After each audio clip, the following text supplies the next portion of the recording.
Thank you everyone for joining us tonight for our inaugural Whisk and Wine event, discussing agility in a pandemic webinar.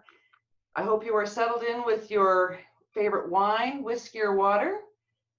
For those who are new and joining Whisk Association event for their first time this evening, the Whisk Association was founded as an initiative born under the Asia Pacific Gateway Accelerator Project in 2012. The WiSC Association's goal is to remove silos which exist within the industries which make up the supply chain, to elevate and acknowledge all professionals and professions within the supply chain, and bring all professions together to work together to create, grow, and support the significance of all industries within the supply chain. Before we move into the presentation, I'd like to encourage attendees participating. Please post a selfie and tag the WiSC Association Instagram page with the hashtag Whisk and Wine. At the end, what we will be doing is all the names will be collected from all the hashtag postings. If you don't get on the association, we will do a search to see if there's any that are related to the time frame we're on tonight.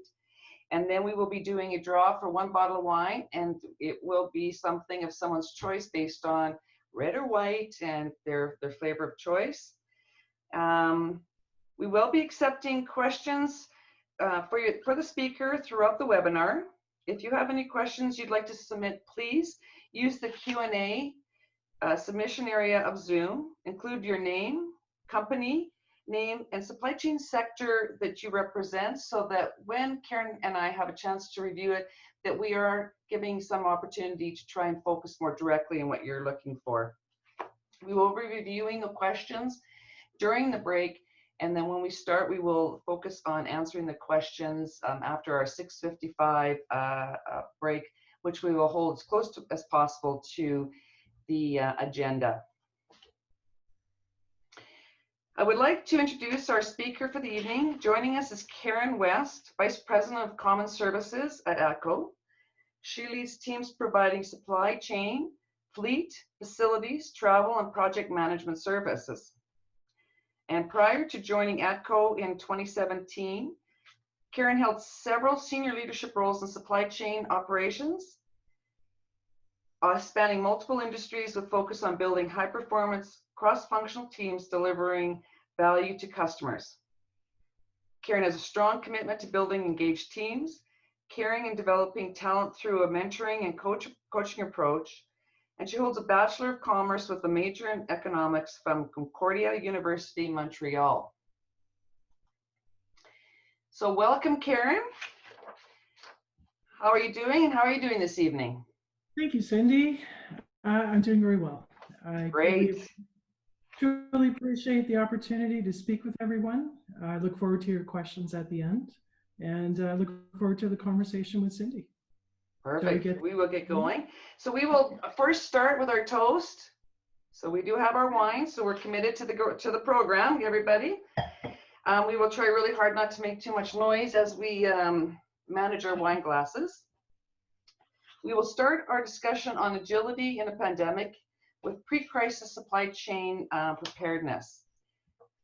So Karen, over your career experience, what are the few key areas you believe are critical factors in building supply chain strengths to endure any magnitude of crises, not just related to pandemic, but the wildfires, any weather in terms of flooding? Of course, you have, there's a breadth of challenges that ATCO, especially, or even the healthcare industry that you've been in. How have you done it readiness?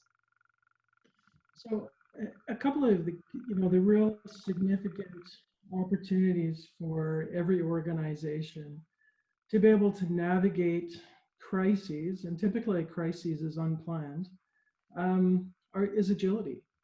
And agility really speaks to the strength of any organization, but most in particular here, the conversation about a supply chain. In the case of wildfires, where you are, the community is at the mercy of essentially essential services to guide them on where they need to go, what they need to do, how they need to operate. Essential services is essentially the supply chain for managing people. In the context of working in pharmaceuticals or in healthcare in that particular time, the agility and the leadership and the planning capability to know what to do. And that's a big part of what agility delivers for an organization. It's not necessarily that you have every single plan documented, but it's that you have the leadership in place and you have an understanding of uh, requirements, who you're going to put in charge, the teams that you can trust and believe to, that are going to make a difference and actually take care of the crisis situation. So, in the case of the wildfires, I mean, we're very familiar with Fort McMurray. Give you anecdotal information. When Fort McMurray, where 80,000 people were evacuated, I was working for a healthcare pharmaceutical distributor. And, at the end of the day, all those people, or a subset of those people, had prescriptions they needed that were, I would consider, life requirements. And to have the capability to, be agile enough to connect with the pharmacies, understand where the people are, and fulfill the pharmaceutical prescriptions for them, it's not magic, but it certainly takes the fortitude of a team committed to going the extra mile and making it happen. And you look at our current state today in pandemic. No one expected a pandemic to happen overnight or to be declared a pandemic overnight. Maybe some people had foresight, but I think the general population did not. And that certainly, it stopped some businesses in their tracks. One, because they were basically told they can operate, but those that had to still operate, again, coming back to essential services, they needed to know what to do. And again, I'll come back to leadership being absolutely critical for, establishing critical teams to know how to interact with communities. You still have to deliver services when you're talking an agile organization.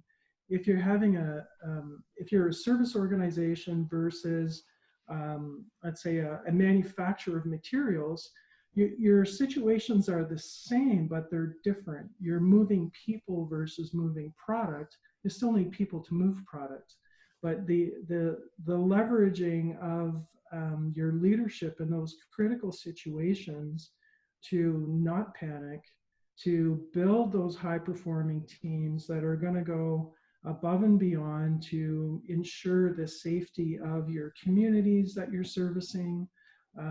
Today I work in a utility environment. It's critical. When pandemic happened, it's still winter in Alberta. It was very cold. Everyone's furnaces are on. You can't stop delivering. That's just not what you do. You do go the extra mile to make sure everything happens, but you can't do it alone.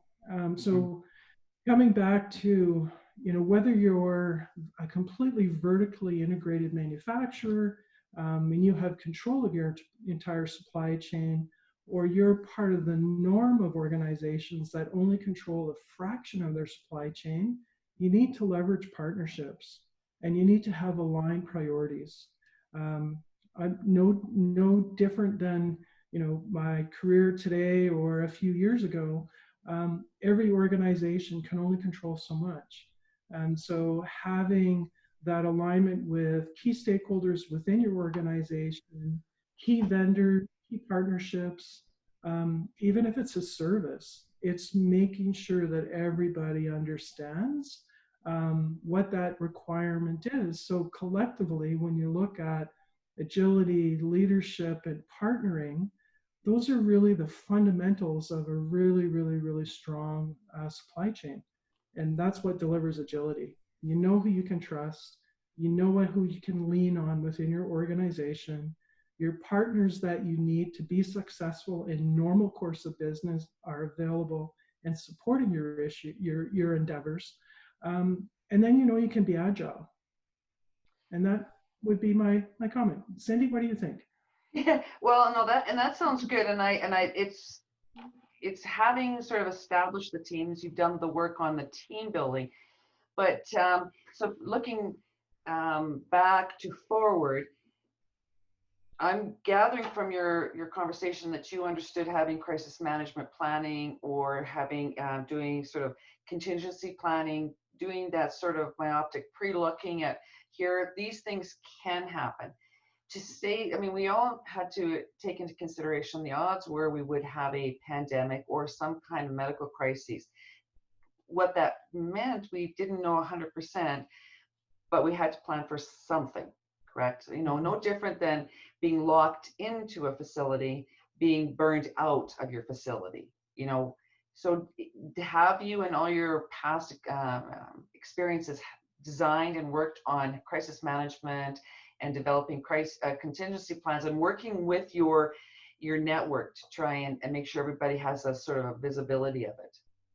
Absolutely. In the past, working for, again, healthcare organization, um, we would actually practice, in this particular case, business continuity. So if you have a pandemic and everywhere in the world is shut down, that's a little bit more traumatizing for the global supply chain. But it doesn't mean that you're not ready and you're not agile and that you're not working with organizations that don't have the capability. What you really are working with are organizations that actually have business continuity plans, where if they're, if their primary source of materials or products come from Asia Pacific, yet they can't, they can't access either the plant or the logistics to execute the deliveries. They have capabilities to potentially move to other parts of the world, whether it's North America or Europe or whatnot. But I've worked in a number of organizations where the preparedness actually came top down, where you are sitting with the most senior leaders, basically in a boardroom, mimicking what a crisis event would look like and who all the parties in the room are, what their role and accountability is to manage that situation. And you're actually making it real life. So when the event does happen, and it did, you know exactly what you need to do. You know who to call. You've got documentation to support you through the first 2 hours, 4 hours, 12 hours, 24 hours of the event. So you can actually get your organization aligned to know what comes next. And that's part of being agile. It's knowing what to do. Not every organization has that level of detail, but big organizations, they mandate it. It is really critical, whether it's healthcare essential services, you need to have these plans. People are counting on you.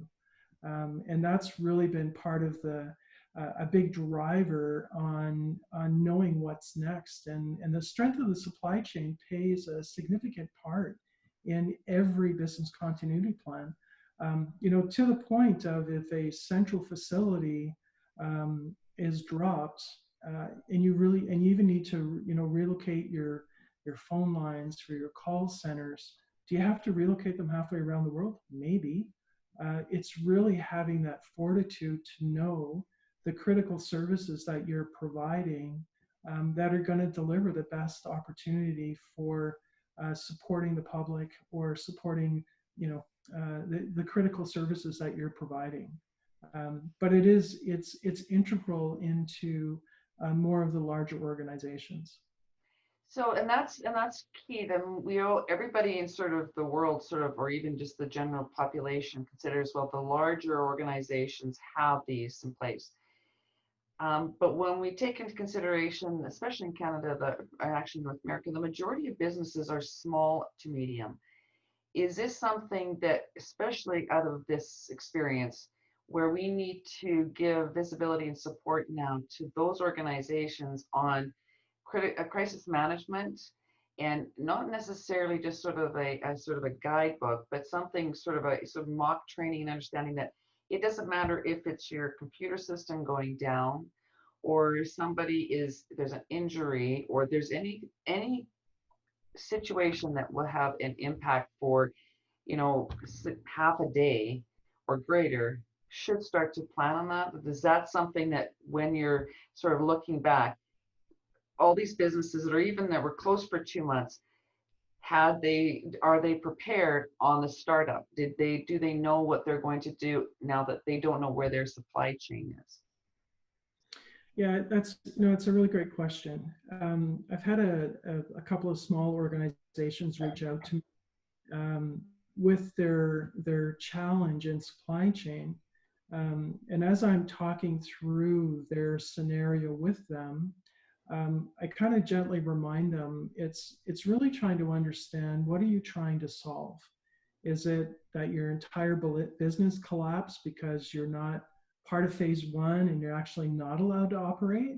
Or is it that you want services and products available locally because you realize you can't get what you need from your global supplier, your supplier over Asia Pacific, and you really want to have a local market, but the local market's actually not quite ready for supply chain or distribution operations. So it's really tempering the true need, and the future aspiration for, let's not have a repeat scenario of this, and let's build a plan to make sure that we have local opportunity to ensure that we develop that. But there has to be some redundancy.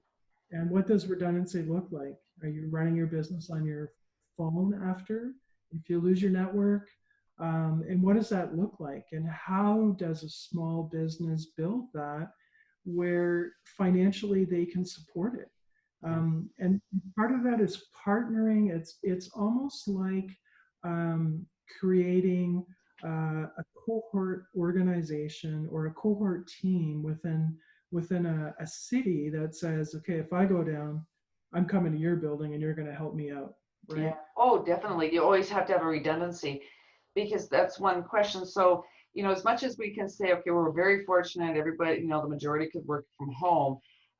Is there we have to even consider, is the guarantee that we'll have a digital platform? Just because there's a pandemic, we were fortunate, but we put almost too much of what we expect in what we're doing just solely on the cloud routing, even in our crisis management, do we know who's hosting? Do they have the capacity? Like, I think when people take a look at what is my preparedness, they're a little bit sort of, this is why siloing is such an issue, that they don't realize the trickle from the A to Z.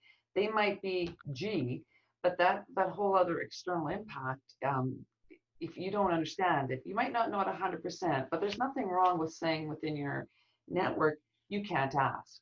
Correct? I mean, you need to always, plan for the worst or expect the best and plan for the worst, because then at least you know that you're ready to some degree. And it's okay to think of the craziest thing. Don't assume that it won't happen, because that has a meaning into itself.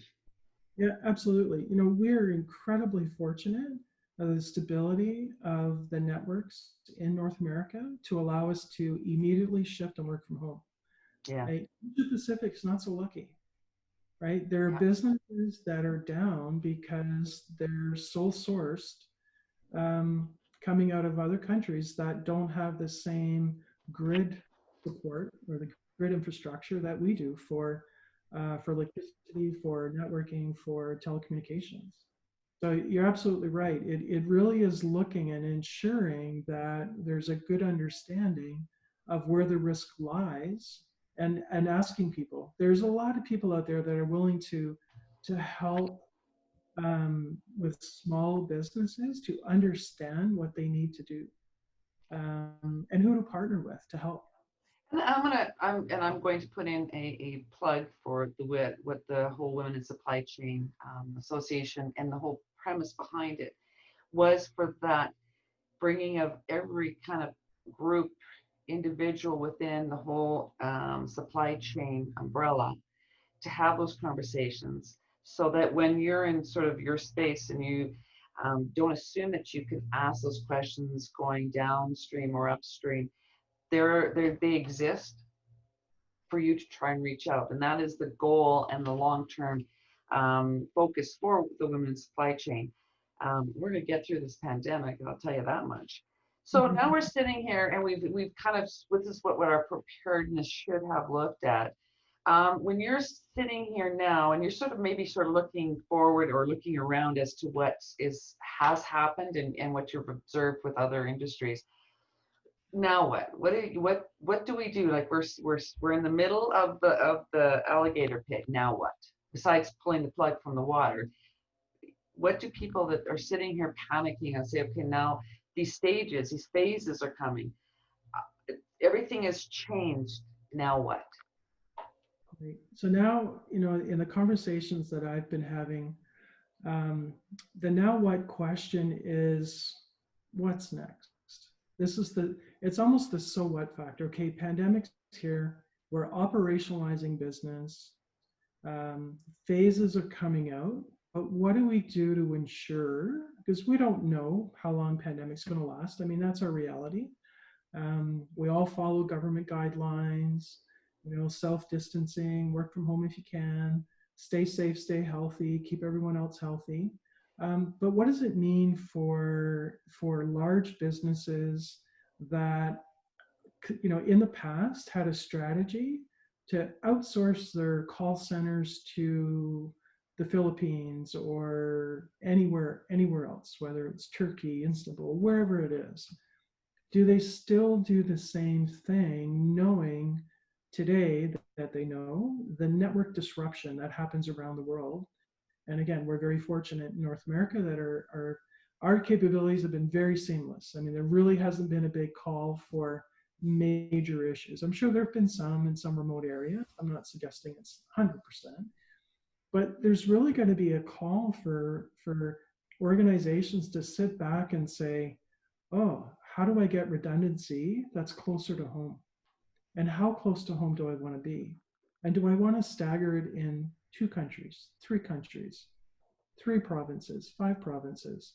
Is it okay that a call center is in Ontario? Is it okay that it's in British Columbia? Does it need to be overseas? They're really going to need to look at what the global strategy is and then local deployment. And then for businesses that are local, that lost capability, they're going to think differently as well, that maybe they need to, I'll say nationalize, maybe not global, because they're not as large, but they're going to have a change in, well, what do I need to do different to be a sustainable business? And it's not one size that fits all, or one shoe that's going to work for everyone. I think everyone's going to have a different perspective on what percentage of the business am I willing to risk by having it elsewhere versus local. But the reality is you may not have the resources you need to run everything local. So there has to be a hybrid. And the big part of that will be, again, I'll come back to people and teams. You'll see that as a pretty common theme for me on leadership and people. It's really looking at the business and having an understanding on what's the value and what can you influence. And yes, there's, on a material front, there's low cost countries. That's been a very natural global strategy. But today, is that really worth it for everyone? For all of it? Probably not. A portion of it, absolutely. But how do you shift? What does that look like? And is it even a financial possibility? But those are the conversations, right? Whether it's service or materials, everyone's thinking, oh my goodness, what do I need to do now to make sure I'm sustainable and viable in the future?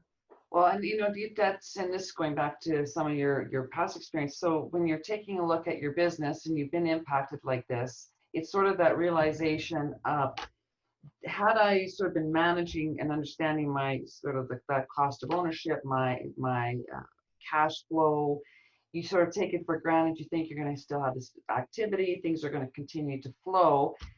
So now you're sort of having to ask yourself, was I managing my finances, my banking relationships, preparedness for a crisis? But when you're in an inventory-based business, and be it small, medium, or even large, what is your suggestion on them evaluating the cost versus, okay, if another pandemic comes, what would have been my cost of value for storage, additional footprint or access to my goods, versus, that alternative? How can somebody weigh that in their decision making? Because we don't know when the next pandemic is. How do you start to consider in your mind, okay, if I'm going to do this, I lost more in not having visibility and availability. What does that cost long term? How can I sort of make sure that I have that in house? At the same time, not stretching it so that's our whole focus financially. Right. And this is a topic that we discuss on a regular basis. I'll give you a prime example. Who would have thought that the US government would have mandated that all, I'll say 3M, I mean, it's public, right? That they had I don't know, a 200-year-old law come into place, and they were mandated to manufacture 90 million N95 masks for the US for domestic. So who would have thought at this time that that was actually even a possibility?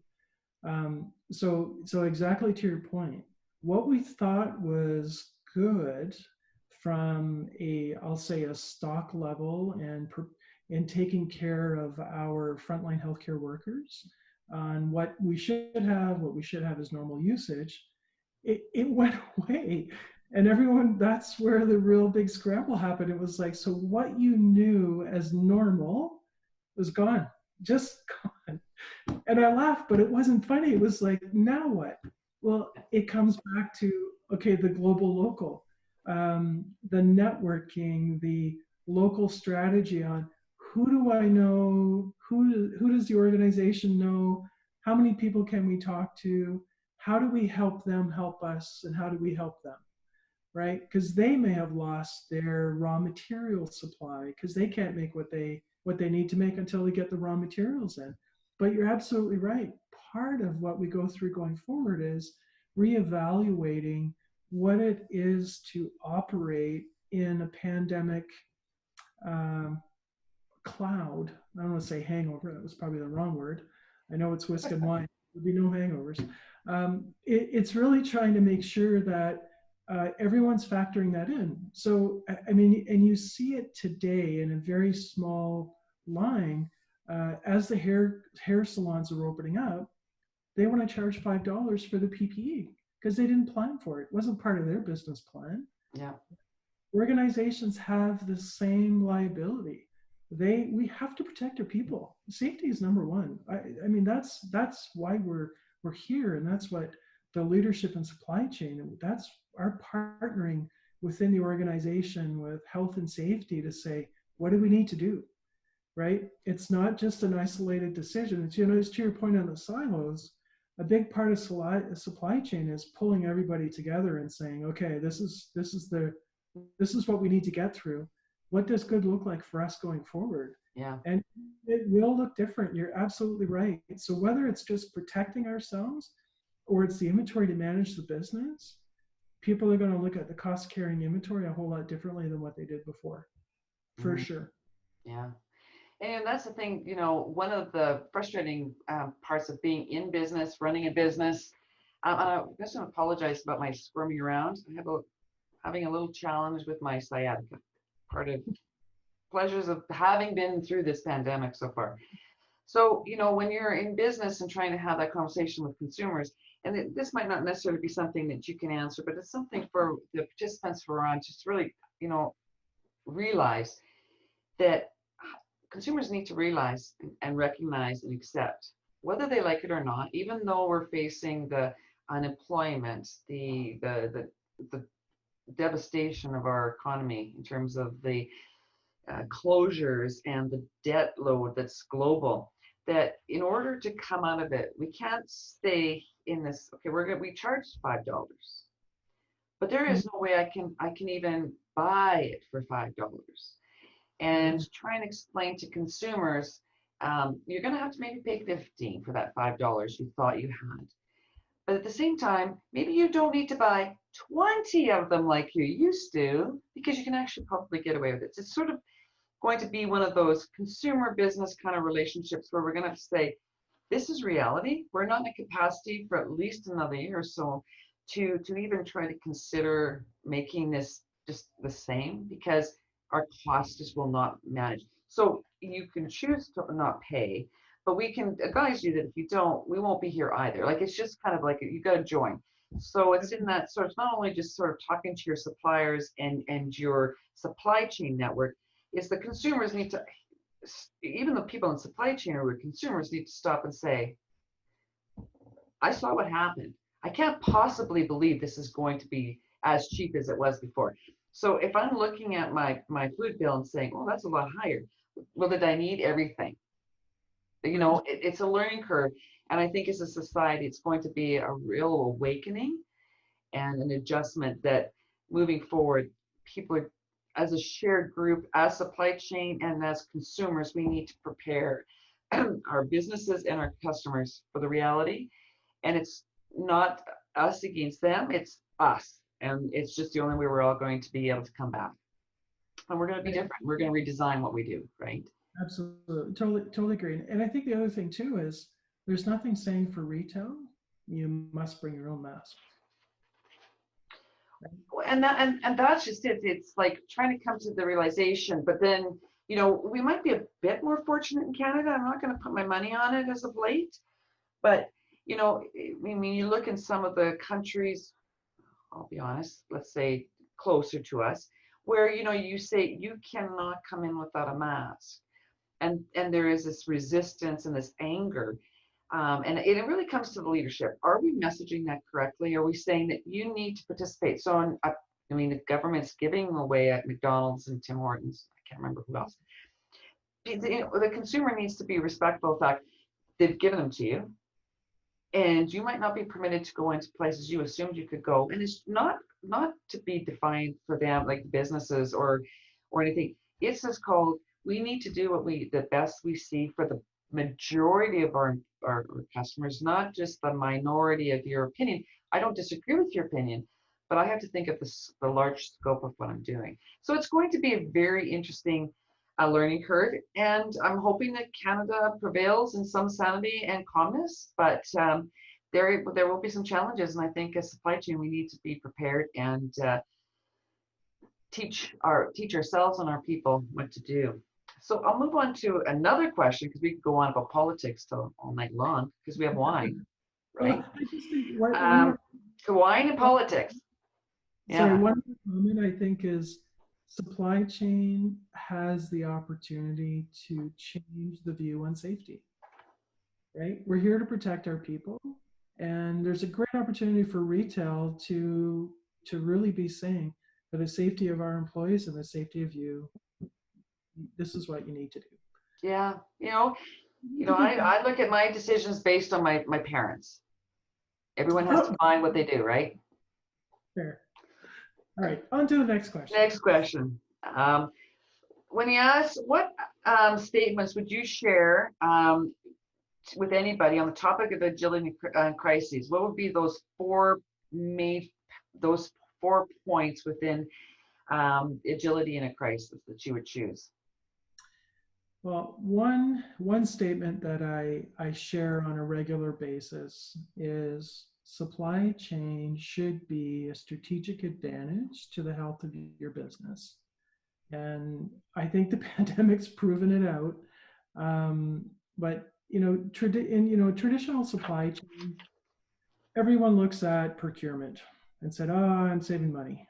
But yes, supply chain is more than just procurement, right? It is having the ability in today's world, digital platform, what I would reference perfect order proxy, the customer gets the right product at the right price on the right dates.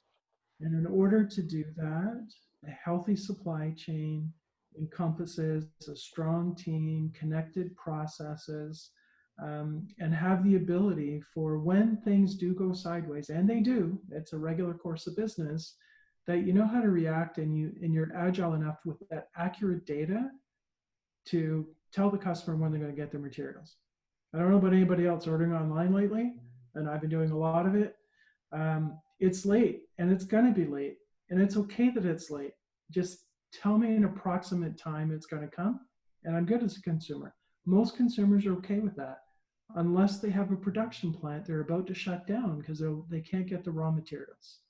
And that's really the differential for me on when your supply chain becomes strategic, is when you can actually leverage it to turn off, turn on, accelerate volume to address needs in a market, regardless if it's pandemic or not. Another component, and this kind of ties into it, is understanding the risk in your supply chain. And by not understanding your risk, what's the cost? And are you willing to risk that cost? And this comes along with, do you own the entire supply chain? Who are the partners that you have that are helping you? So whether it's your raw material suppliers, your service providers, maybe it's you're hiring a collection agency. Like what's the risk for you, and what are you willing to tolerate? And those are all the partners, and those are all the network, the pieces of the network that you trust to deliver the whatever the value proposition you're delivering on behalf of your business. The third one comes back to the people part again. Investing in people, investing in your supply chain, so they are leaders. They are, I'll say, technically savvy on what exactly the touch points are from each of the connected functions, so they know when to pull the levers and make sure everyone's connected. Technology is only one component, and it works great with good data. If there's bad data, it doesn't work at all, and there's risk. But you need to know when it's not working, what the levers are. You could have a report that tells you it's broken, and that's fine. But you really do need people to keep it connected, keep it online, and escalate and ensure that all the services and vendors that you're working with that are not part of your organization, but they're an extension of your organization, third parties, I will refer to them as, that they have the same alignment with you and they want the same benefit, the same output. And the three of them really just wrap up into aligning people, process, and technology. It's a really it's very simplistic, but it's really very important. Relationship management and supply chain is an everyday occurrence. Those would be my key ones. Okay. And going over a couple of them. So when you say in terms of the strategic health, and sort of that understanding of it, and you sort of almost tie into supply chain professionals and that investment. How do we message that? Because even hearing people now, they sort of kind of have a vague understanding of supply chain, and they sort of see things sort of progressing. How do we really get people to recognize that supply chain is a multitude of professions, and everybody within it needs to be a participant? And it doesn't matter what your profession is in terms of whether I'm in accounting, whether I'm in actually procurement or logistics. I can be sort of that lead supply chain management, but I need to also I need to have that relationship with my accounting. I need to have that relationship with my logistics, and it isn't just one. And you can specialize to some degree, but as you progress and move up, it's not just I'm a supply chain management. You need to really focus on what does that truly mean. So how do we get that training, that support, and still get the community and the industries? Because I'm still thinking that when we come out of this, it's there's short memories. It's to recognize that each profession from A to Z is a supply chain, and they all need to be trained. They need to have that focus. They need to have that synergy and that communication. Yeah, one of the approaches that I've been using is really focused within the organization at the senior level, talking about the business process that's relevant to them, and it's generally around follow the money, source to pay. Yeah. We talk whether it's procure to pay, procure to settle, source to settle, whatever vernacular, depending on the application we're using. That's where the messaging really hits home to the executive community on the importance of supply chain and when they're willing to invest. So when you're looking at the source to pay model, you are looking at the sourcing event. So where do I want to buy? Procurement. So partially the transaction, the agreement, the contract. And then you're getting into, if we're talking materials, so physical products that we're going to store in a distribution warehouse, going to retail, then we start talking about all the internal, usually where the internal operation comes into play, the storage of materials, the fundamental of logistics, through to the accounts payable, and ensuring that everything ties all the way through. And the more that's spoken about on the key deliverables, on source to pay, and where the manufacturers or where the vendors come into play in helping you achieve your business goals, that really resonates with the senior leadership. And until we get to that messaging, they certainly understand there's a lot of bits and parts to supply chain, but they associate it to procurement or warehousing. They kind of forget about all the things in between, Yeah. but they really want to know where the cash is. That's the real trick. Yeah, and it really comes down to sort of when we're teaching a supply chain, if we really need individually, it's no different than how we manage our personal lives. It's where's the cash going, where is the cost, and what is the value in my long-term return? And if somebody's making an investment, they want to know, when am I going to get my return? What is my value? How's it going to save me money or make me money? So, it really does come down to, if supply chain professionals, no matter where you're in that gamut, if you want to sort of stand out and help your business sort of progress, is Absolutely. teach them what the value is by the cash. The dollar sign still talks. Absolutely. They need to understand, if they're working, say they're working in distribution operations, they need to understand how they're impacting cash flow. They really do. And they need to understand the consequences of picking incorrectly, picking an order incorrectly, not shipping correctly, shipping it properly, the benefits on both sides. So we make them fundamentally accountable for feeling that pride and breaking down those silos we keep talking about, that so that more people understand that in supply chain, you are part of a much larger vision for the organization. And whether it's a service or a material, it has the same effect, right? Because a service can be virtual. It's the virtual receiving. It's really, for me, that's just one piece of the function. But the whole end-to-end business process is much better recognized by the influencers of the senior community in organizations. I know when I'm speaking to my leadership, I'm talking source to pay. I'm not talking procurement necessarily, part of it, but I am talking the end-to-end, the enterprise opportunities on how we deliver value and efficiencies. And that's been everywhere in my career. You really need leaders, and as they're growing up and learning the profession, that they really understand what they're influencing on both sides of the functions they're working on. And that's part of the growth. That's part of the excitement in supply chain. As you can tell, I'm pretty passionate about supply chain. It's everywhere. Whether it's a bottle of wine on your table, the glass, the water, your glass, everything has a supply chain.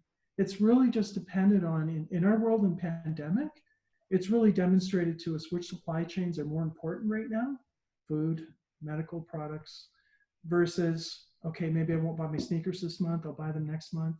Like it's just given priorities, but the process, it's very, very similar across multiple supply chains. Sure, more rules, regulations, and that's to be expected, but that's part of the bigger picture in getting very senior leaders to believe and understand really drives a lot of opportunity in the health of the organization and the health of supply chain. Great. What does success look like for you coming in terms of what you're messaging versus the, because we'll have lots of questions, they're starting to come up. So I look forward to everyone bringing the questions forward.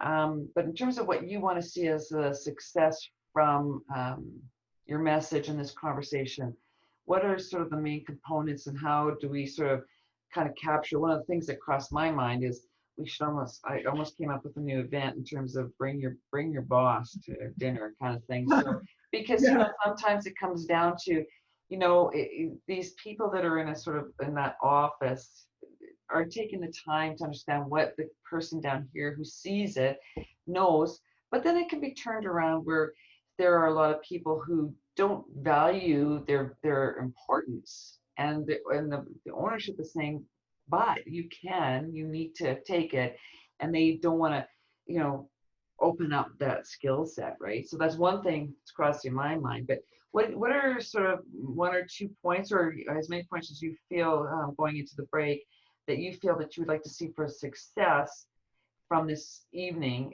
in terms of how you're impressioning your conversation? Well, I'm sure the audience knows now I'm incredibly passionate about supply chain.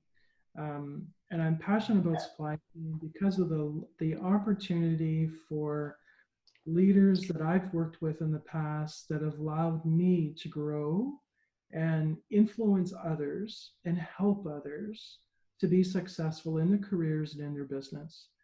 So success for me tonight really looks at the group that's listening to us today to have a much deeper appreciation for the impact on leadership, the impact on teams, and the expectation of employees that we all should have in order to strengthen the supply chain. I always talk about process and technology and people, but process and technology itself is really the guardrails for us to keep the train on the tracks. The expectation for ensuring it stays on the tracks are the teams and the people. Technology is only as good, we say garbage in, garbage out when it comes to data. Most technology that we're working with today is really driven by information. But at the end of the day, no matter how complicated the organization is, people are the first and foremost, the most important thing.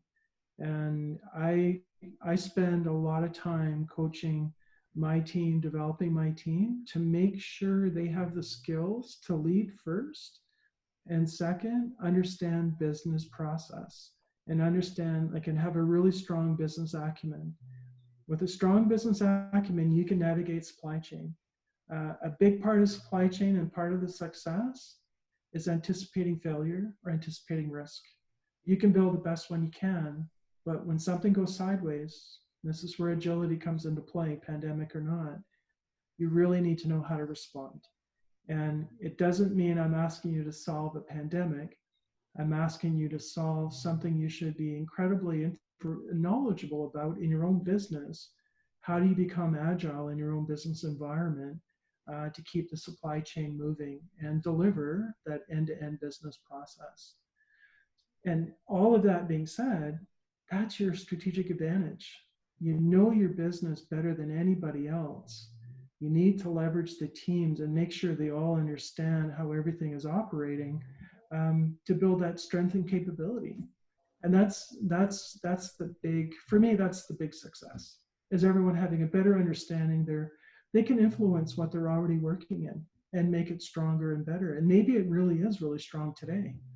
Then maybe they're going to teach us something, Cindy, and share more with us when they're asking the question. Yeah, no, and that's the goal. as much as I don't want to consider that I'm getting older, I'm very cognizant of that. If we do not really embrace and engage this next generation of those coming into supply chain, and we don't make them understand the significance of what does a dollar mean, For sure. we're going to let them down, and we're going to suffer, and then we're going to be in worse shape. So now a dollar's got a lot more pressure because now we have government issues to challenge ourselves with. And I mean, do they understand what unemployment means? Do they understand what all of these tax burdens are going to be? What does that mean in terms of managing and mitigating? So it's definitely going to be a really interesting challenge. One of the things that I'm curious about in terms of one comment you made a few times was around data, and it seems to be something that sort of gets thrown around. Is so ATCO has their data. They see things happening. You've seen in past. How is this actually impacting? It's not just necessarily bad data going in, but you've been kind of processing data. But the data's changed. Everything's changed into what your perception is. Might not be so necessary because utilities are going to flow. But what would be the next thing? So if you're a purchaser of a good and now the market's shifted, how would you look at your data now?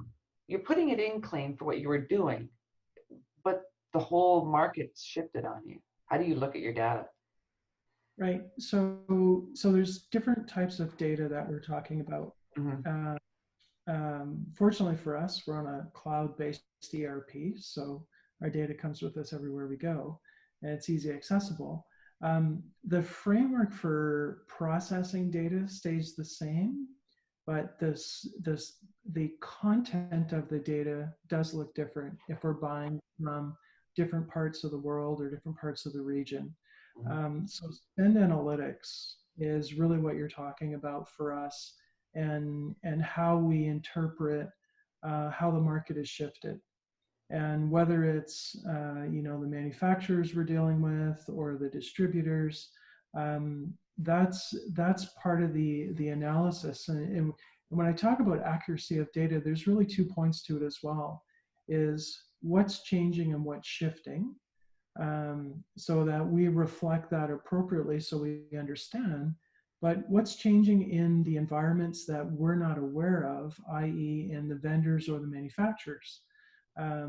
If they change, let's say, a production plant for materials, I pick on the mask because it's been very front and center for so long. If they can't make it at the same price point that they did in North America or offshore, now they have to make it in North America. What does that look like, and what does that impact for us? And that does change the data. It changes the view. It changes how we look at cost. But it also gives us intelligence into what's happening in the economies around the world or the economies of the vendors. So how do we react, and how do we use that information to leverage? I mean, that's what every organization is doing, looking at where they spend, how they spend, especially in pandemic time, and figuring out what's next and how do they use that information to make the next, I'll say next better, next best business decision. Your history is your future. And if you don't change your history, you're going to repeat the mistakes again. So you really need to look at what's been happening. And as it's changing, you don't know right now if it's going to be changing periodically, like for a period of time, or if it's going to resume course from where you were prior to pandemic, say prior to end of last year or beginning of this year. So data really does tell a story, and it tells a story of where you've been, but you need to help understand where you're going and what that prediction's going to be. So you get a little, depending on the data you're looking at, you can get into some predictive indices. If you're looking at your car maintenance as an example on fleet, you can tell when you're going to need to do a fuel, an oil change. That one's easy. But predicting raw material costs around the world right now for PPE and everything else, that's a wild card because everything continues to change. The rules keep changing. So hopefully Yeah. that answers your question. It's a loaded one. It's a good one. Yeah, no, for sure. Well, thank you, Karen. So right now, what we're going to do is give everybody a chance to get a refresher. We will resume in 10 minutes.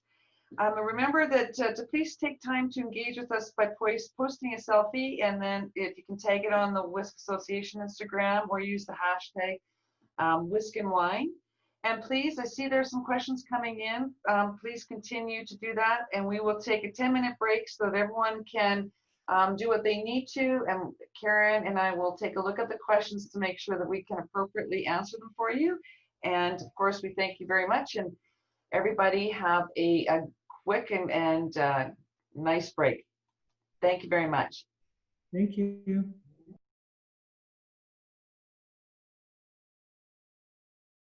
Yeah, it's a really good question, and it really stems around the conversation of, do you continue to behave global act local, or do you deploy locally? And so if we're talking material like non-woven material that goes into a lot of basic wound care products and masks, you're really looking for, do we have the actual manufacturing capability? Can we actually compete price-wise with the labor price and the cost of, compared to the cost of the US dollar to the Canadian dollar? So if we were to actually onshore, and because right now a lot of the stuff clearly is offshore, we really need to have that understanding on what's that price point that would actually enable us to do that, and to what degree would we actually do that. There is a really good argument to temper the requirements from critical supply being local and long-term supply being offshore, so that you can manage and pull in your offshore supply and your raw materials to feed your production. But it takes a lot of effort to manage both sides. I think today, going in future, there is no one strategy. I think it's a hybrid all the way until we understand what it's going to look like in the future. And what does onshore mean? Are we really talking within province, within country, within continent? Are we talking this side of the world versus that side of the world? Regulations around it's all over the place. The map is. But part of it is what is that intrinsic value of not doing it, to Cindy's point. And maybe it drives up cost, but maybe short term that's acceptable as long as we're not gouging. Very sensitive to people that are taking advantage of people today in this market. So bearing market price is very important. But it's a long consideration on how do you actually shift your entire supply chain, and actually, do you have the capability in North America or in Canada? Some of it is easy, some of it is not.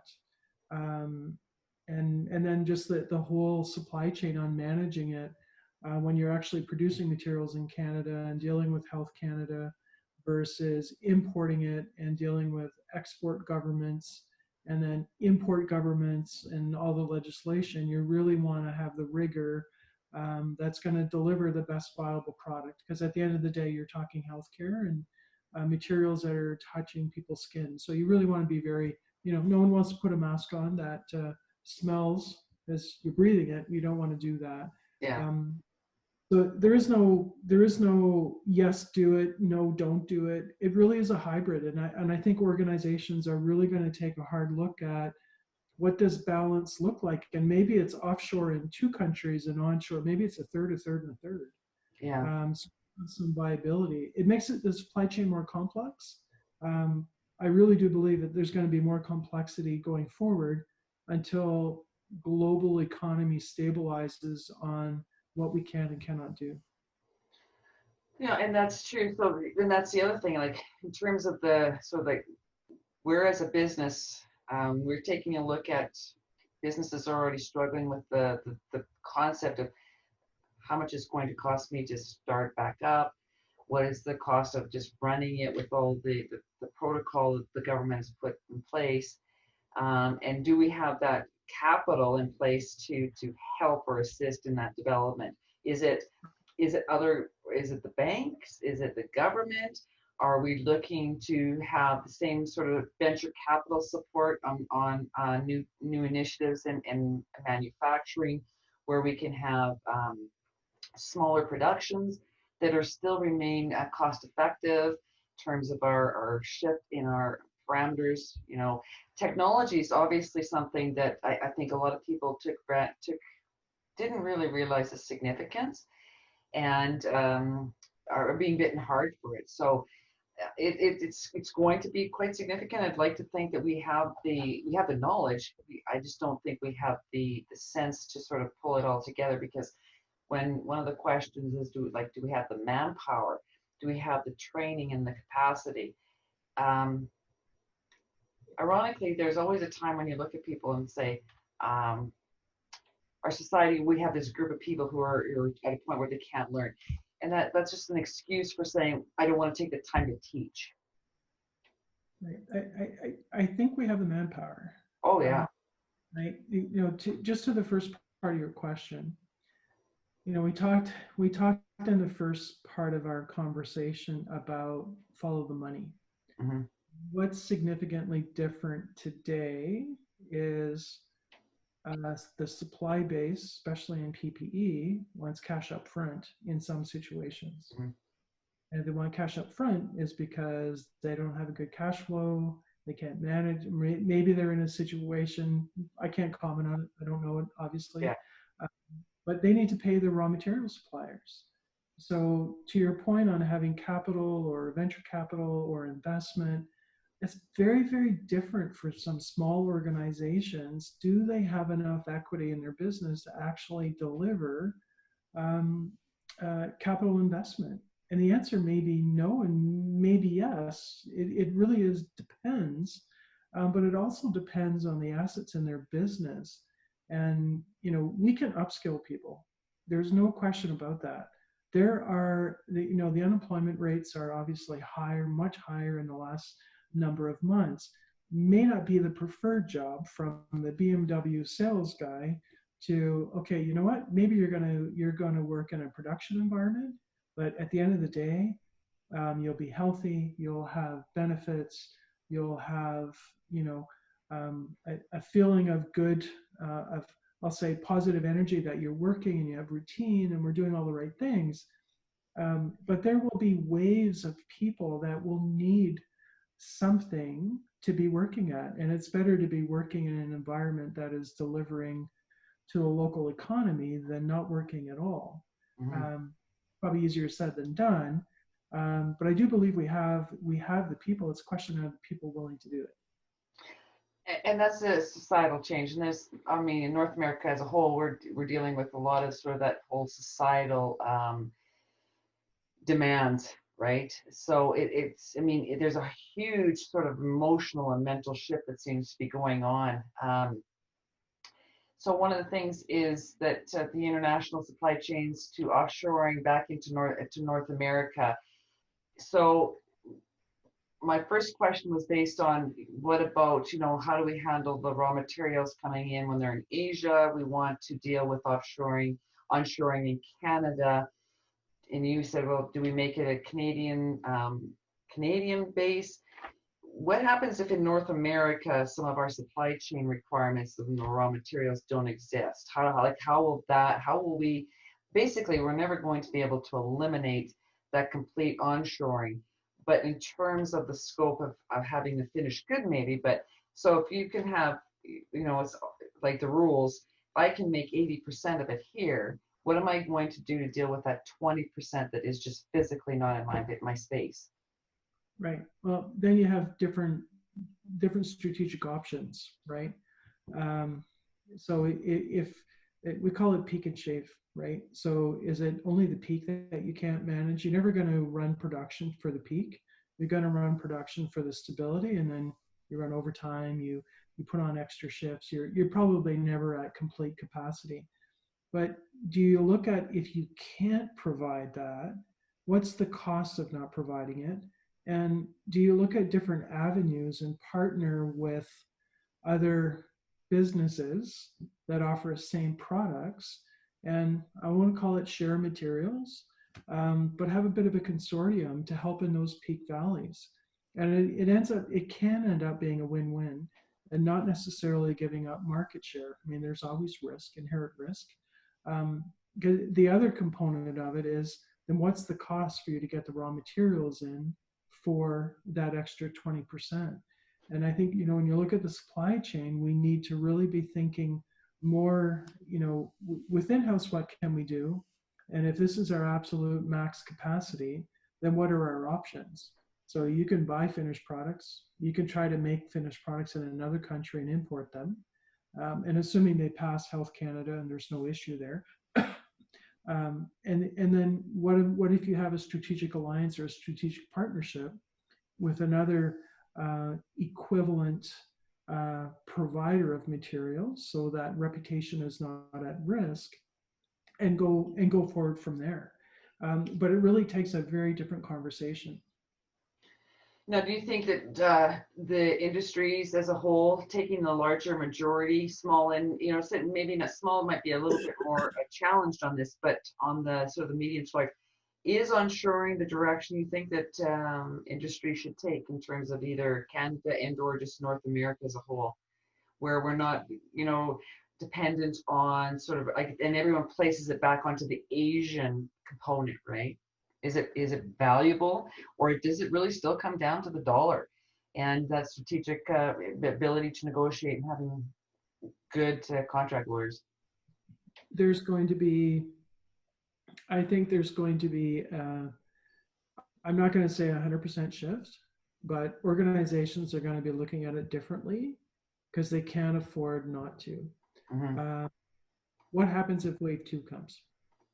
What's going to be the impact? We had a pretty hard lesson in wave 1. Is it going to continue to drive cost up?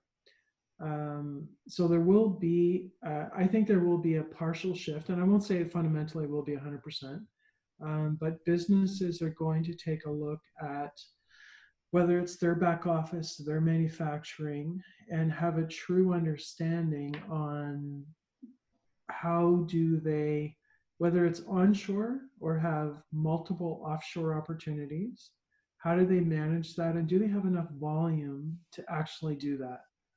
Really, so it really depends on the scalability of the organization. And if it's a really tiny organization, they just may choose to go to another offshore company or another offshore country. Mm-hmm. That will be perceived as less risky. For limitations, government, import, export, whatever. But there will be organizations that will have a hybrid where they can't risk pandemic, cyclones, typhoons, all happening at the same concurrently, and still think, oh, it's okay, I can still run my business. Mm-hmm. That's just not logical. But there will be a hybrid. I can't say for sure that it'll be 100%, but I'm pretty confident businesses are looking at it differently today. They have to. Yeah. No. They would be signing up saying, I'm okay with risk if they don't. Yeah, no, and that's really comes down to it. Or are they ignoring it with the presumption that once we get through this, it'll all be fine, or this can't be going on forever, and it'll, and those are the companies you'll see how long they last after we go through the phases, right? Well, for sure. And right now, I mean, we know this, we need to sustain this supply chain as it exists today for at least another 6 months, Mm-hmm. at least another 6 months. So for even to onshore materials, if manufacturing doesn't exist today, that's not going to happen in 6 months. No. It depends on the complexity of the operation, right?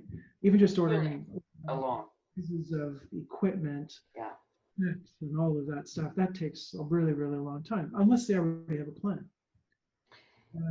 One of the questions which is interesting, and I know that this is something that has been discussed in very large, in a lot of other parameters in terms of education that's occurred, sort of that whole opportunity for development is the connectivity that doesn't exist for the majority of non-suburban urban communities.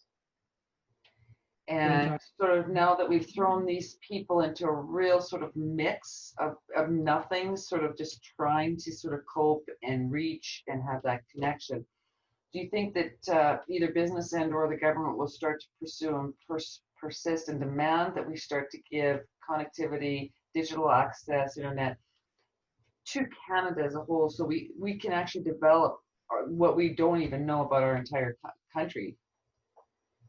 So are you meaning more in the rural areas? Rural areas, yeah.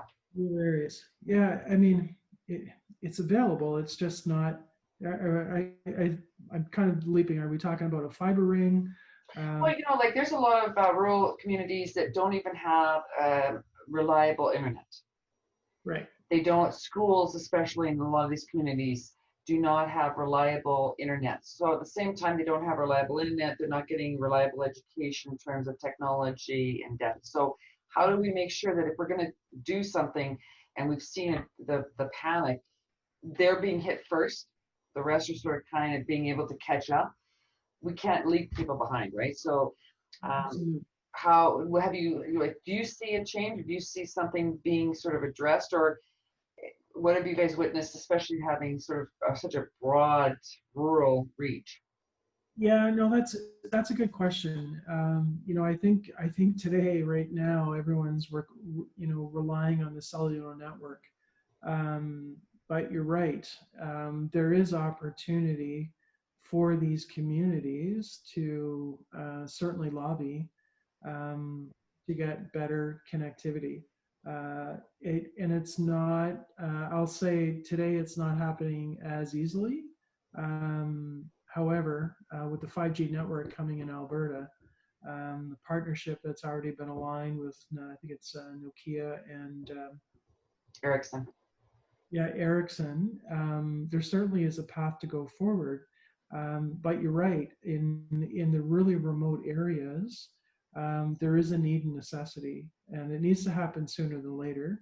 And I don't know what that timeline would look like, but I'm really optimistic because this is, you know, the last 4 months have really indicated where the future is going.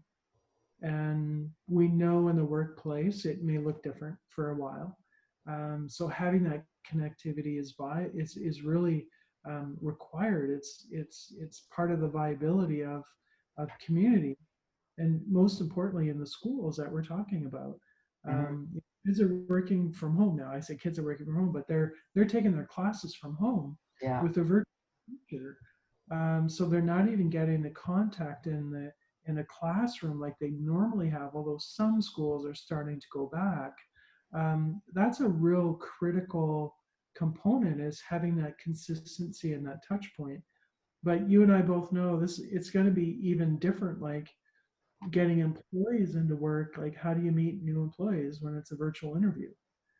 So absolutely, yeah. New teacher, all of these things. But you're right, connectivity is an absolute requirement to happen. No, and hopefully these are the little small things that we recognize, that if we sort of develop our northern community, how much of unknown raw materials do we have just available in our own resources that we can sort of look at that expansion, and once we are able to sort of expand our network communication, that naturally moves us into an expansion of community, expansion of cities and towns and development. When you limit that and you put a sort of a wall there saying, well, we don't really have any capacity to connect, and we can't rely on the cell service, that's even a question some days. We need to focus on, if we're going to grow and be in a position where we can actually develop or be onshoring, we need people, we need to bring that up. And that's one of those key aspects, right? Yeah, absolutely. Where there's a way, right? Yeah, I was trying to read this. So someone's saying that, you know, that it's the best business practice should have been, one of the comments is that, it didn't have to be necessary this pandemic, but to have understood that anything that came through in terms of a disease or something that could have been global should have been considered. If it's something that would have been either viral or bacterial, they were aware of it. The first conversation came back in 2015 where they were saying we need to be prepared. There will be a pandemic. So moving forward, how do you begin to explain to a customer or to another, peer, like this isn't, we're going to get past this. We've gone through a pandemic when we did H1N1 and SARS, and they said, oh, you better have a plan. You better have a plan. Obviously, a lot of people didn't have a plan. Like, how are we going to be able to impress upon people moving forward? Yeah, I think I totally agree. And I think part of what happened, and I'm speaking from experience, where people had pandemic plans and they bought pandemic materials and all the pandemic materials expired. And I said, I don't have to worry about it. And then it was like, oh my goodness, we have a pandemic and all our stuff's expired. Now what do we do? Everyone goes out and they buy immediately because they didn't anticipate it to happen in the cycle that it happened. Yeah. We I had talked about this. We thought we would have learned with SARS in 2003, 2004, something like that. Yeah. It's cyclical. It's going to happen again. But the resiliency of an organization to put money into PPE that's going to sit on a shelf just in case, my perspective, right or wrong, lost appetite when it expired, and there was they weren't concerned because it wasn't front and center. Like everything else, we don't want it to be 2 weeks on the news and then everybody forgets about it. This is a normal course of business now, and we need to be. One of the things that can be said in terms of companies, consortiums, groups, is going to the 3Ms or the food processing plants and all of these companies and governments and say, okay, it doesn't matter what comes down the pipe, you need to figure this out better. Like it's like you can't build something that has a shelf life like that when we can't plan a time. And if there's a shelf life on something that because of air, for example, you need to design something that has a storage capacity that whenever we draw on this, it's ready. Like basically, from my impression, in terms of that time, we were prepared, we didn't know, date sensitive. If we're going to plan something and we don't know the timing, but we need to sort of store and meet those emergencies, it's time for the communities and the governments and other businesses to push down to the manufacturers and quit doing the $20 t-shirt or $10 t-shirt and say, okay, we need now the $50 t-shirt. We need this to protect us. We need to have something that's going to have that just in case long-term protection versus, well, it's like your milk. It's only going to last. I can accept my milk, but I can't accept my safety. I can't accept my clothing. We need to develop a mindset in business and the consumer, but when the business demands it from the manufacturers, the consumers will see it because this won't go anywhere. You need to just do it, put it here, and it'll always be there for you when you need it. And why would be of more value than to say, oh, well, I don't know what we're going to do. We're just going to throw it out. We won't even get into the disposing portion of it and climate in the whole 9 yards. It's like this is the time where this generation and those coming in or have that capacity to make that push, say, you need to fix this. Like you have design, some things cannot be that consumable. And if you're going to need N95 masks, you're going to use them, but you should still have the capacity to protect them until we need them to, and in terms of an inventory requirement, right? And I would add, there's significant opportunity for the manufacturers where they know the material is put aside for pandemic consideration, that they have a rotation plan on the inventory. give it out to somewhere else where it can be used quicker if they can't change their cycle or their technology on improving the mass to last longer. But be more creative in the supply chain and take the waste out of the supply chain, so we're not writing off money, but actually recycling it with an appropriate lead time to ensure that there's always available materials. There are opportunities, and I hear you. It's just what's the cost of them to do that? And firstly, which too, like if then are we Or going to design a share? Okay, so if I know that in 2 months it's going to go, and I'm sort of like the government, I'm watch, I can give that up to an organization that will have consumed those in 2 months, knowing what they do, right? And correct, it cycles it through. exactly. It's no different than when we've watched. It's been a bigger issue, I think, in the US in terms of the media push. It's no different in our food system. Um, it's one thing to say, let's buy from the restaurants, but then we have the farmers and we have their materials, the milk and the meat and all that, is that we sort of just said, well, it's, we can't keep up to, or there's not a demand in the restaurants, or there's not a demand in the stores, we can't keep up. But there's still such a significant demand in the food bank system, in the those that are not being fed, that there has to be a plan that if anything like this disrupts our lives again, that, okay, if we can't get it to this location or that market is not going to need it, then instead of, and not to say instead of, if the government wants to take care and concern about those that are less advantaged, make that whole food system work with that the agricultural side and say, waste is not valuable, and it's not prudent, and it doesn't look good. But there is this whole community now that is suffering anyway. Design it to have more than one value chain, more than one flow. So if we have food bank or special needs, we have the restaurant or the sort of the wholesale, and then we have the end user, then it's sort of something that we have to sort of redesign, because there's just not just using them. There's a lot of that waste because we didn't design additional backup opportunity flows that now are becoming critical.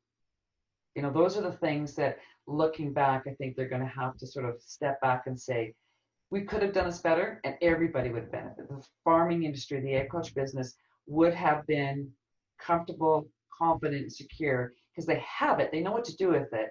We just need to give them that avenue, that direction. Because right now, I think we've stifled it too much, and then there's just this lack of management in terms of how they do it. And do we really need to put two people together within elbow space all the time to do something for speed?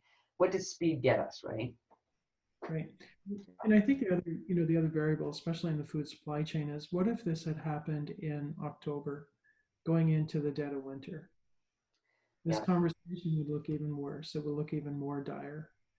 But I agree with you. There's going to be so many lessons learned with how we could have, would have, should have, could have done things better. And there is a lot of waste out there, and there are people that need help and need support. But there's a lot of opportunity in front of us to make sure we don't repeat this again, because should we be still in pandemic going into winter, I mean, it's June, we're still wearing sweaters because it's cold out. Yeah, well, no air here, it's just cold.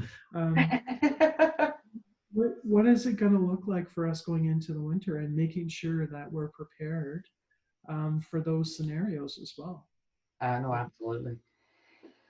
There was two questions. One of the question is, so if you're in the supply chain and you're trying to work with your senior management to understand sort of how to manage that cash flow, when you need to make some investments in the supply chain, you need to sort of understand some things need to be inventory. How, as a supply chain professional, you have to talk to Nancy and you got to tell her to open up the wallet. How do they have those conversations? How do we give the supply chain professionals, be it the CFO or the procurement logistics VP, like they need to make these investments? How do they have those conversations with the senior management when all they want to know, how much did it cost me to start? And it's $2, but it's going to cost me 500. But if I spent $20, I could have actually made money. You know, how do we help supply chain professionals have those conversations with those people that are just want to see what's my dollar now? Right. So for those senior leaders, they always want to know net present value. It's an easy calculation. You can pull it Yeah. up off. But in order to get there, you need to build a business case. Mhm. And it needs to be a compelling argument for why you need to invest. I do it on a regular basis. Some we win, some we don't. But the ones that are of value are the ones that are sustainable, that are really have the customer's interest in mind.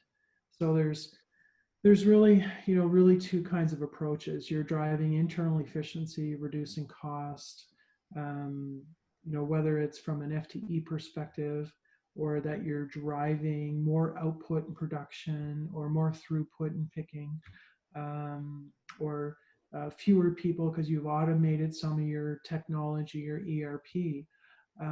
But what they want to see is the sustainability and the improvement year on year on what the investment's going to deliver.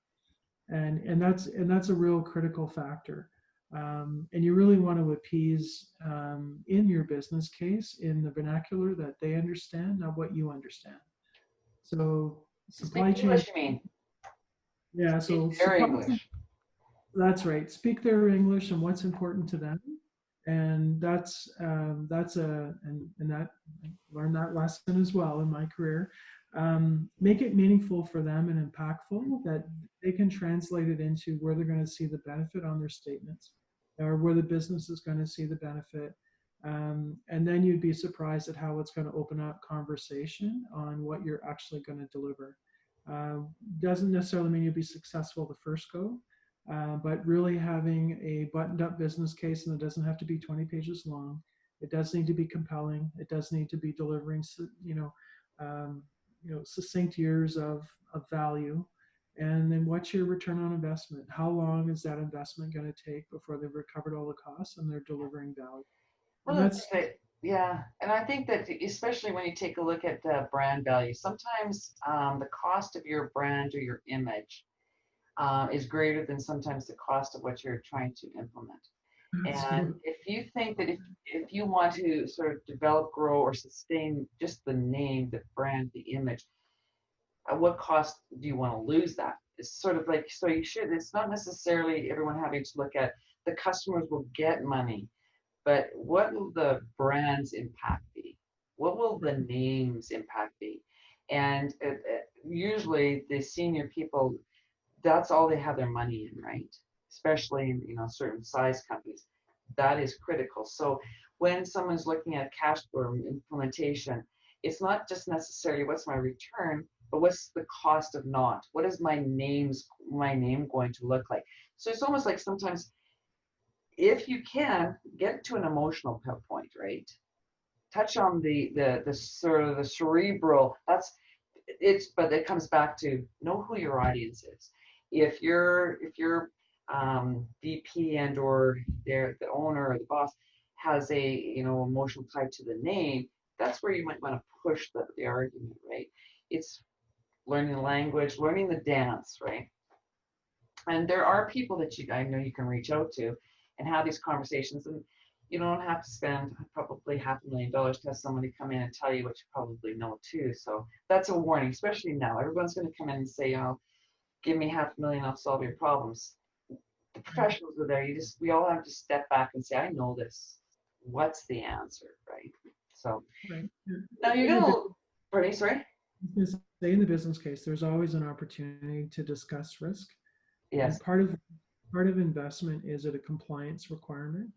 And is there a risk to brand? Is there a risk to reputation? It's always factored in there as well. You just need to be very accurate, or as accurate as you can be, on what that risk is. So you sell the appropriate level of requirement to make the investment. You don't want to oversell it. You want to Oh be a yeah. factor. And you have to take out, I mean, sometimes you have to look at some humor in it too. I can still remember the station. I know somebody who's on the call tonight who could probably give me the information, but you know, I don't even want to go there because I'll just, but the idea that, so it looked like a great idea. We did it, but it became a disaster and people were injured. So make sure you do your math, do your full, like do the what if, make sure you know that that's logical. But I do think that I think we sell ourselves short in terms of being professionals. And I think that we need to sort of integrate and communicate more and have those conversations and bring more of the Karens to the table. And we're going to work on that.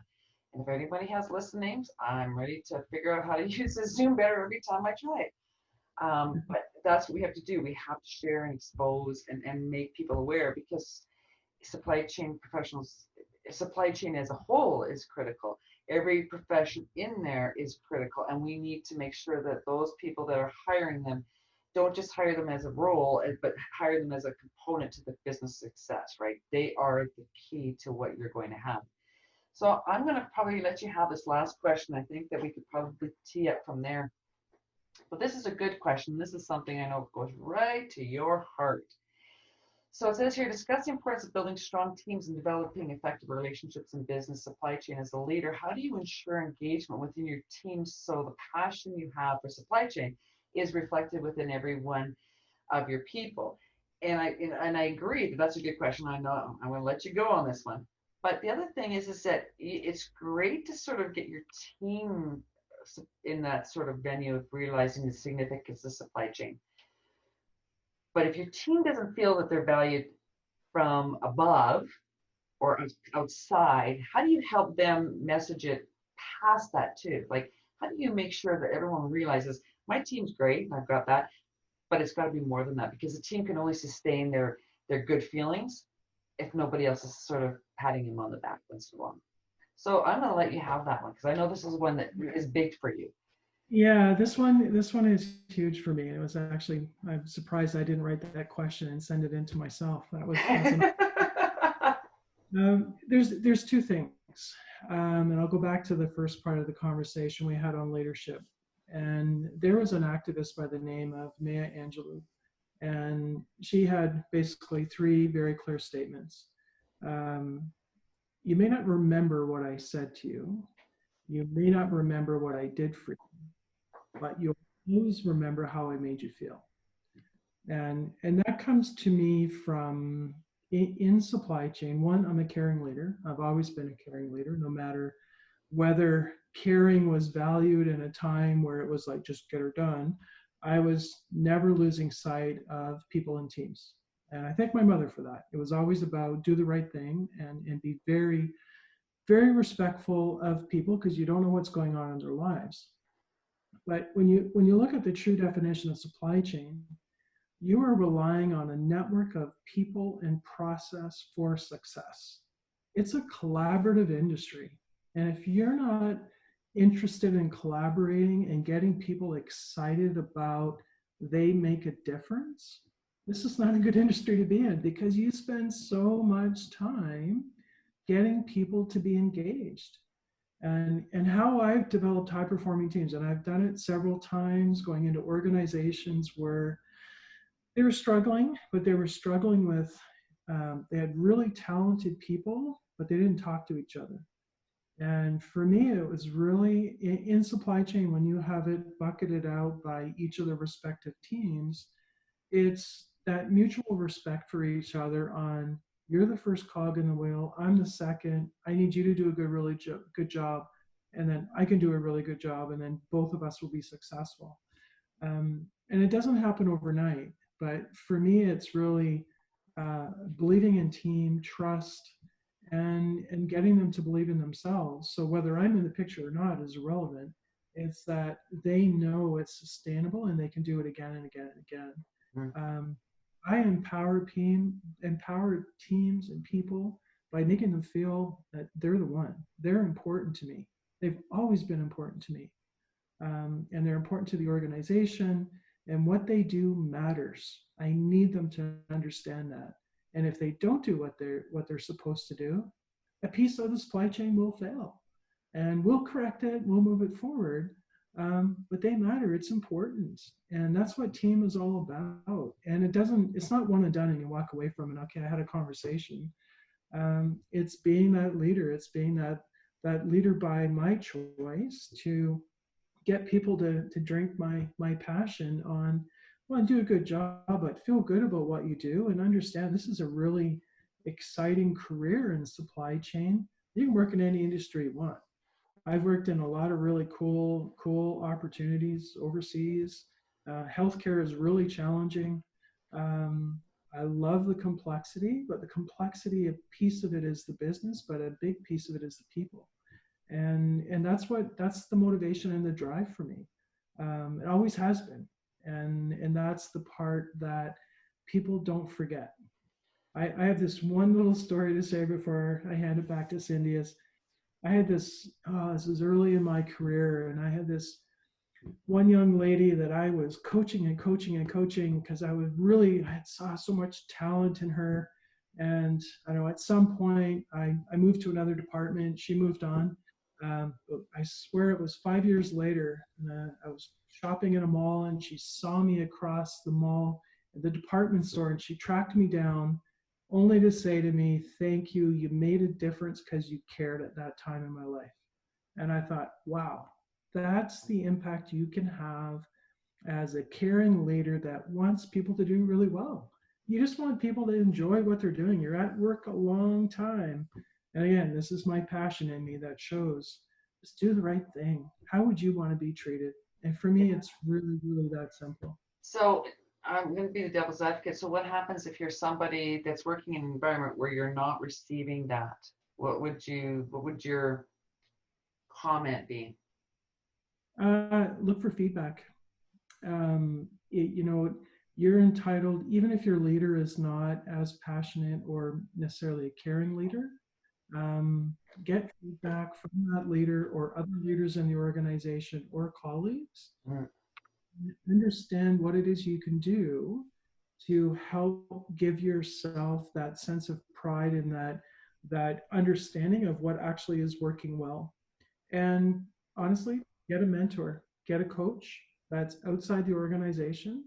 Um, I always say to my people, you're not responsible for someone's happiness. You certainly can help it, but it is the responsibility of the employee to seek what they need to be successful. So get a coach, get a mentor, participate in WiSC whenever you can. Yeah, I always the other thing that people need to stop and ask themselves, do I have a champion? Because you might not, a mentor will be someone who'll sit there and guide you. Well, what have you done? How is your courses doing? Did you do this? Have you followed up? And in a coach, it's about the same thing, like balance. But a champion that I think people need to look at, and I think this industry is huge and so ready to do that, is, develop relationships. Have those conversations. Don't make it a one-off.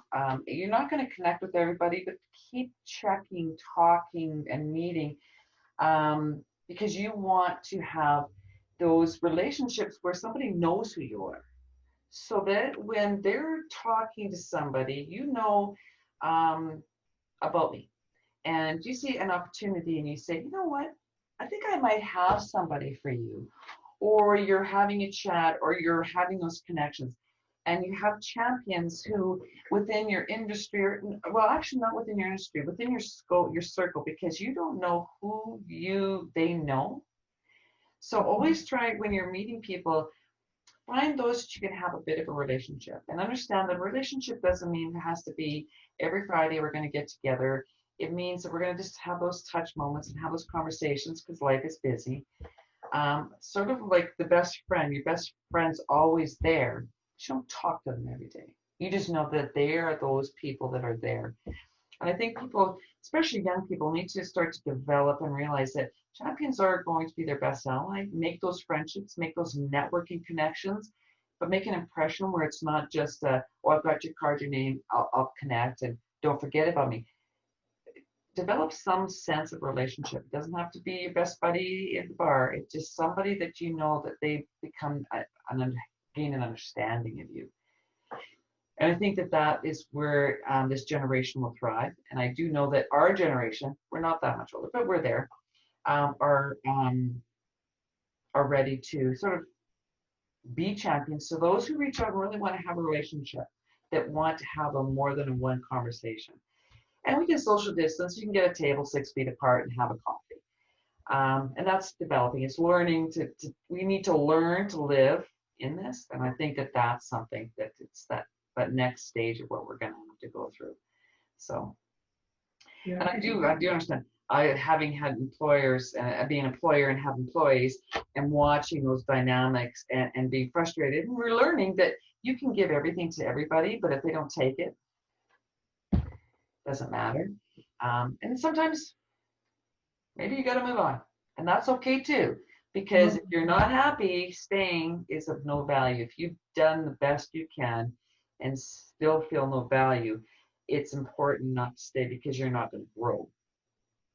So, and another avenue as well, we call it a cohort meeting, is find a meeting of peers that you can, in a safe environment, talk through issues and what good responses look like. mm-hmm. So, to your point, in some cases you choose to move on. There's nothing wrong with it.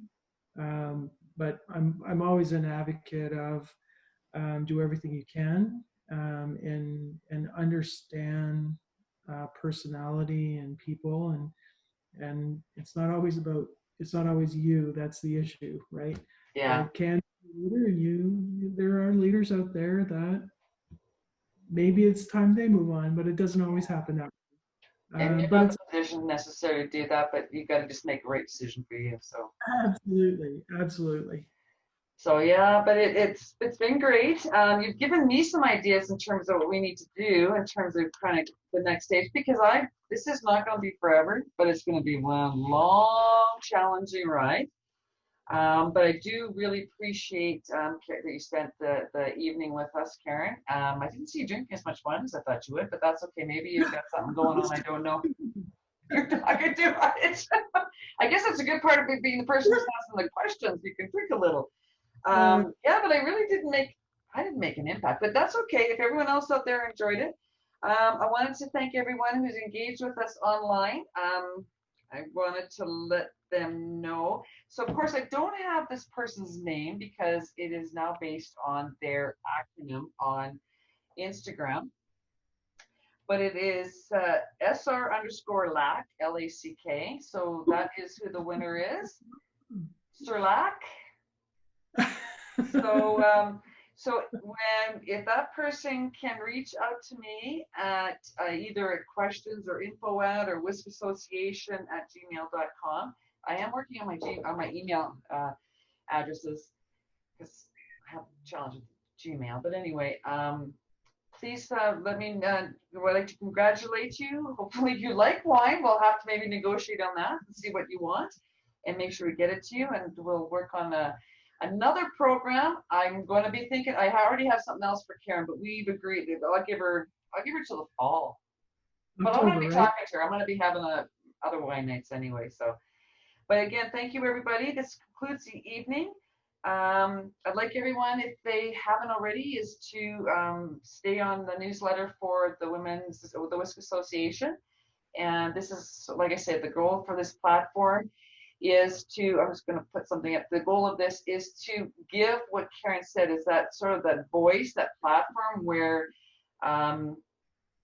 we bring all the professions together, we learn, we give the tools, we find out who we don't need or what we need in terms of our tools. And Karen's only given us that sort of taste to start. But thank you very much. And we look forward to the next opportunity to have a conversation. And thank you very much, Karen. Much appreciated. Thank you very much. Thanks everyone who stayed with us for the evening. I hope you enjoyed it. Talk to you later. Bye. Bye now.